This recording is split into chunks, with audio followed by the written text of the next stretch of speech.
It's 8:30. Good morning. I'm Ian Crouch with Hunter News. The Hunter's Westpac rescue helicopter has been called to a serious crash on the Hunter Expressway at Buchanan.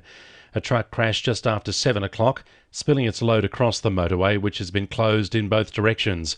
Westbound traffic is being diverted via the M1 and eastbound traffic is being diverted onto John Renshaw Drive. It's understood the truck driver has been injured in the crash. Workers across the Hunter will be able to receive a $1,500 pandemic leave payment from today if they're forced to self-isolate for 14 days. The same payment is already offered to workers in Victoria. It means those who've already exhausted their sick leave entitlements or who have no sick leave available will not feel forced to go to work. Transport for New South Wales has revealed its plans for a bypass at Singleton off the New England Highway, but design concerns have been raised by Council. Mayor Sue Moore is calling for the bypass to have 2 lanes running in both directions and an interchange to be built at Putty Road to allow all motorists easy access to and from the town centre. Sue Moore says the second-rate option threatens economic opportunities for the town. Well, it'll have an effect on the economy and also the safety of people in the town, because it'll still mean there'll be truck movement through the town from vehicles that are heading north or coming from the south will still have to travel through the residential streets of town to access the businesses in town. Hunter residents are among the 70,000 drivers caught using their mobile phones while behind the wheel. 8 trailer-mounted mobile cameras are in operation around the state, and one is often seen on Griffiths Road at Broadmeadow. The state government has plans to roll out 45 of the cameras by 2023. Since they started in March, the cameras have caught almost 70,000 motorists, resulting in fines of more than $31 million.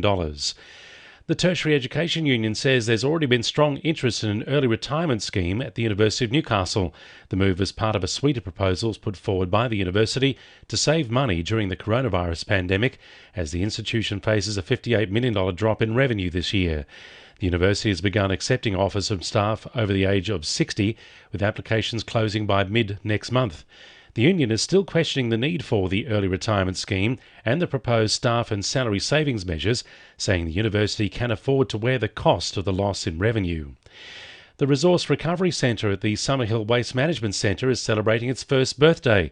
The 2,000 square metre undercover sorting area allows staff to recover metals, cardboard, soft plastics, clean wood and electrical goods from mixed waste, which would otherwise end up in landfill.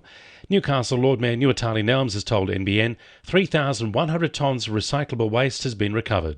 It's around 72 semi-trailers going into landfill have now been recycled. Our citizens here in the City of Newcastle have always been very committed to environmental initiatives as well as recycling. 2NURFM Sport. Veteran Knights forward Tim Glasby has announced his immediate retirement from the NRL following a serious bout with concussions. The 31-year-old Queensland representative has played 28 games after signing with the club from Melbourne, where he won the 2017 Premiership.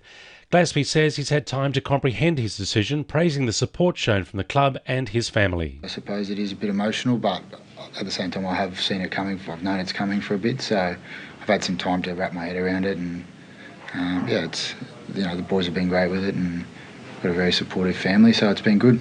The Maitland Pickers have secured a place in this Sunday's President's Cup Grand Final with a 16-14 win over Hills District on Saturday. Playmaker Chad O'Donnell was carried off the field after picking up a knee injury late in the match and is set to have scans later this week. The Pickers take on Glebe Burwood in the decider at Bankwest Stadium. And Gosford's Erin Hazel notched up 4 goals for the club in Sunday's 6-0 win over University in the Hunter Coast Premier Hockey League. And the winning numbers in Weekend Lotto are 1, 41, 26, 23, 14 and 8, and the supplementaries are 33 and 12. 2NURFM News Time, 25 to 9.